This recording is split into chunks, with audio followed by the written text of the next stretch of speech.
Salut à tous et à tous, on se retrouve pour une nouvelle vidéo qui sera la première des lectures. C'est tout simplement des vidéos où je vais pas seulement parler d'un manga en particulier, parce qu'il y a les vidéos réactions. Là c'est vraiment quand j'ai quelque chose de notable à dire sur un manga. Là c'est plutôt un retour sur peut-être 2, 3 tomes, etc. que j'ai lu. Et aujourd'hui on va se concentrer sur 2 tomes en particulier. C'est 2 tomes 2 des séries Awaken et DeadTube.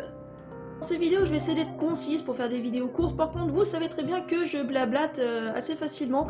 Ça se voit un peu moins grâce au montage que je fais, mais je peux très vite tergiverser et blablater encore et encore. Donc là, je me suis fait un petit plan et je vais essayer de m'y tenir en espérant que ça fasse des vidéos rapides.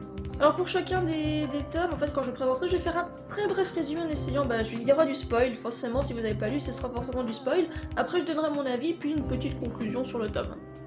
Donc dans ce tome 2 de Awaken, on découvre un peu plus les pouvoirs à la fois de Kanata, mais en même temps de Shiki. Donc c'est la femme qui était représentée sur le premier tome. Apparemment, donc, elle a le pouvoir de communier avec la nature, enfin on sait pas trop. Sinon, donc il y a le terrassement donc, de l'élève contaminé, Ayumi. C'était assez particulier car Kanata utilisait des pouvoirs qu'il ne connaissait pas, alors combinés avec ceux de Shiki, on n'a pas trop d'explications à ce niveau-là. Après, donc on passe tout de suite à un autre chapitre, ou un nouvel arc, on va dire, où Kanata en fait a été contaminé par un parasite, c'est-à-dire qu'il a un parasite en lui qui naturellement va contrôler ses mouvements, comme expliqué précédemment.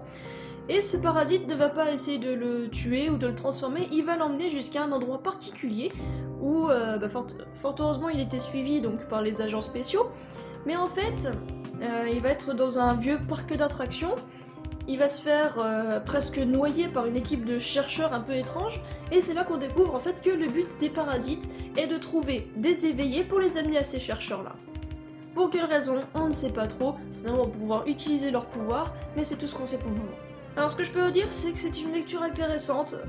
Franchement, on apprend pas mal de choses, on découvre un peu les pouvoirs sans avoir trop d'explications, ce qui nous donne un peu l'eau à la bouche pour des futurs tomes. Par contre, ce que je regrette un peu, c'est que du coup, on n'a pas assez d'explications. On en a quelques-unes. Effectivement, on découvre tout de suite pourquoi cette équipe de chercheurs a fait ces parasites. Et en tout cas, donc le but, c'est d'avoir les éveillés, de pouvoir les capturer. Par contre, donc, on découvre des nouveaux personnages, dont un ennemi un petit peu loufoque, un humain, et autrement, c'est pas, à mon avis, déjà le tome 1 était plus intéressant que le 2. Une chose intéressante qu'on n'exploite pas trop, c'est qu'apparemment, donc en fait, l'équipe de chercheurs a réussi à extraire le parasite de Kanata, pour pouvoir après donc récupérer Kanata en vie, qui est à la limite du coma, mais c'est pas grave, comme quoi c'est pas sans risque.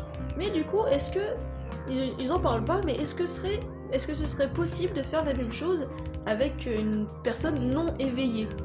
Moi je sais pas ce que vous en pensez, c'est pas traité là-dedans. Est-ce que c'est vraiment une méthode, donc par la noyade, pour pouvoir extraire le parasite qui pourrait être propre aux éveillés? Ou alors est-ce qu'on pourrait faire aussi la même chose avec des personnes, enfin les lambda, contaminées ou non?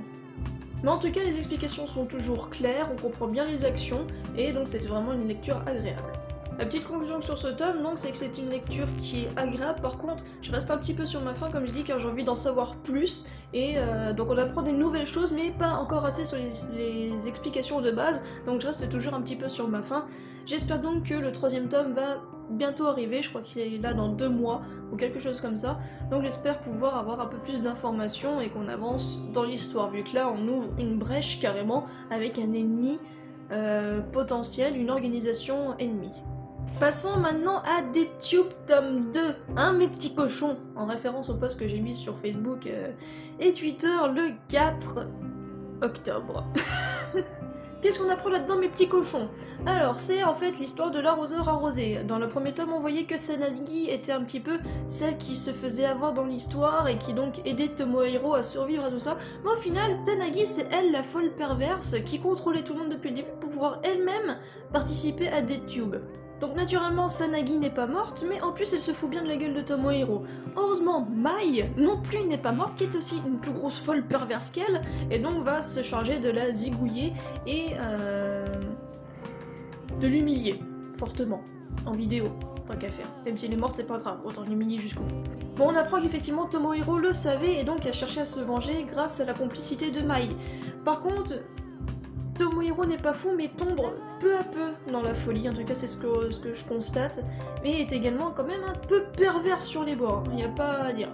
On découvre aussi donc le fonctionnement de DTube. C'est pas juste un site comme YouTube où tout le monde poste ses vidéos et voilà, c'est vraiment un concours entre autant de participants qu'on veut, ça dure une semaine, quelque chose comme ça, et il y a, on va dire, un thème ou une cible, enfin oui c'est plutôt une cible, et donc du coup, tout le monde peut y participer, voilà, c'est juste que il y a des gages assez importants si la personne ne réussit pas à vaincre, en tout cas s'il est à la fin du classement, il prend tout dans la gueule, tous les on va dire tous les méfaits et les crimes qu'a fait les autres participants, c'est le dernier du classement qui prend, et donc généralement ça se finit à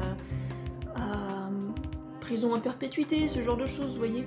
Tomohiro qui ne voulait pas participer, en tout cas pour le moment, parce que de toute façon maintenant il participe à des tubes qu'ils le veulent ou non, va finir quand même par participer pour aider une de ses camarades de classe qui n'avait pas compris les tenants aboutissants de ce concours morbide.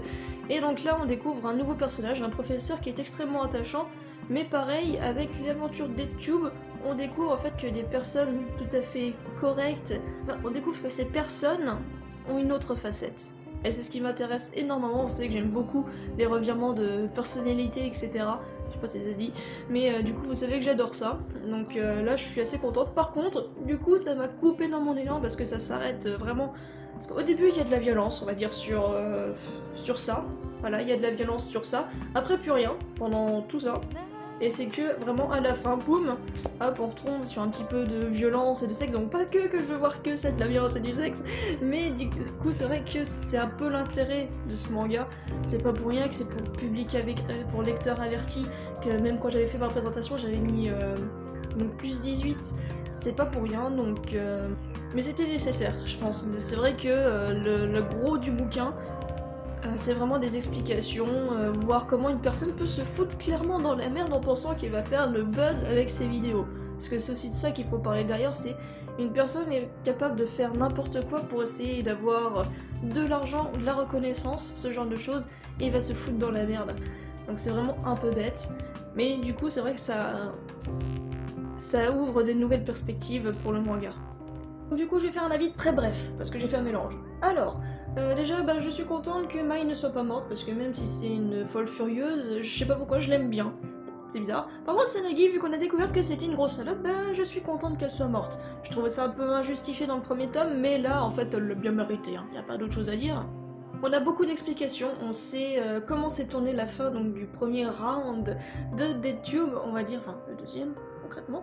On a beaucoup d'explications, on sait comment tournent des tubes, on sait comment ça fonctionne, les tenants et aboutissants, les pénalités comme les gains pour les victorieux. Du coup ça fait plaisir parce que c'était ce qui me manquait dans le premier tome. Concernant donc le passage suivant, donc avec le nouveau tour, donc la camarade de classe, je l'aime pas, c'est vraiment une conne, participer à un jeu donc comme ça, sans lire le règlement, je trouve ça débile, donc c'est vraiment une conne. Sinon il y a très bel attachement au professeur, mais depuis le début je trouve qu'elle a quelque chose de bizarre, elle est beaucoup trop propre, trop correcte pour que ce soit réel. Du coup j'aime pas les personnages entre guillemets récurrents de cet arc, donc j'espère que ça va pas durer trop longtemps ou alors qu'ils vont changer.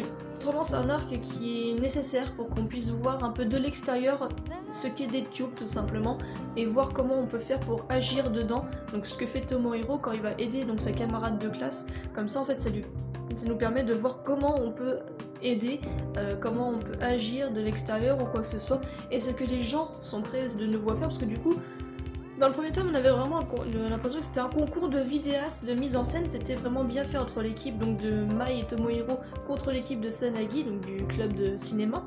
On avait vraiment l'impression que c'était un concours de vidéastes. Or là, c'est vraiment, on est plus dans la perspective de, c'est un concours de vues pour l'argent, et du coup, ça a une perspective complètement différente.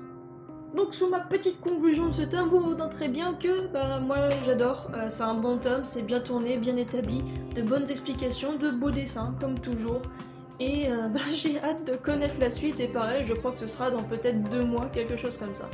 Et voilà, donc ce sera tout pour ces explications, enfin sur mes retours de lecture sur Awoken tome 2 et DTube tome 2.